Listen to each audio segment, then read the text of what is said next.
everybody. Today I'm going to talk to you about putting profit first. Now there's a brilliant book out there by Michael Malkowitz called Profit First.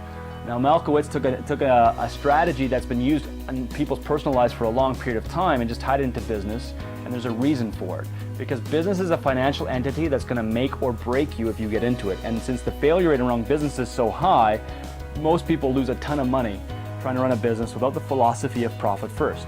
So what is profit first? Profit first is being able to pay yourself or pay your business before you pay anything else. It becomes a priority of financial understanding of how you make your payments. Now this is a super hard philosophy if you're already in debt. This is a super hard philosophy if you don't change your brain span around what this actually means. There's also another brilliant book called The Richest Man in Babylon. If you've never read the book, it's short, it's sweet, it's a powerful little book that you should be getting into, which will teach you this concept even further. But here's the philosophy of profit first.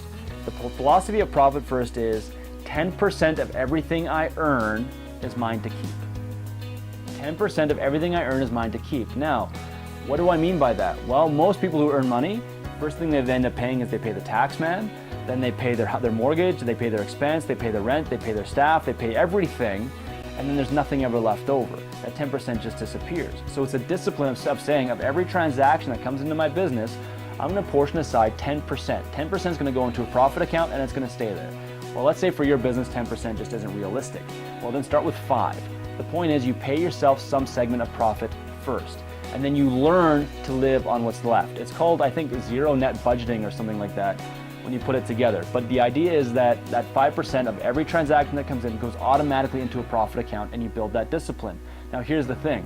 You're going to tell me, Dennis, I can't afford 5%. I can't afford 10%. I can't afford 2%. I'm barely scraping by as it is. Well, here's the reality. If you can't learn to live off 10% or 5% less than what you're doing right now, you're never going to make it. And you're never going to make it because you don't have the discipline set aside to do it. Here's the other side of it. That 5% might not feel like a lot this month. Well, that's $1,000, $2,000, whatever it is that I need to pay my bills. Well, you put that $5,000 aside 1 month. Sure, not a big deal. Well, that 5% aside 1 month, not a big deal. Let's say it's $1,000. At the end of the year, if you've been doing that diligently, you've got $12,000 sitting in a profit account. Now, you might not have to pay tax on that money because there's things like shareholder loans, there's depreciation, there's amortization, there's things that you can use to write off dollars. So that 10% starts to sit there. Now that 5% starts to sit there. And then after year 2, it's 24 grand. After year 3, it's 36 grand. Assuming you don't increase in revenue and assuming your business doesn't do better, it's starting to slowly accumulate. That accumulation builds a subconscious thing into you where you go, it's a safety net. I can always go back and pull from that if I have to. But you're not going to, because you're going to build up the discipline to build the nest egg of having the profit first scenario.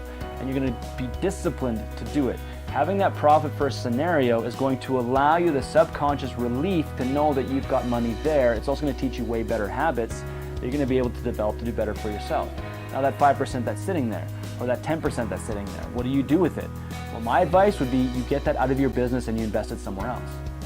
You either use it to put a down payment on real estate, you use it to buy things that you can flip and tie into easy, you use it to put money in the stock market where you know you can make a return. Study The Motley Fool. It's a great little newsletter out of the States. There's a company that helps you out with trading and understanding stocks. You can put it through the lending loop where you have a chance to then go lend money to other businesses and make a return on investment on that money. There's a lot of things you can do with that 10%. But the mentality starts with that 10% is mine to keep.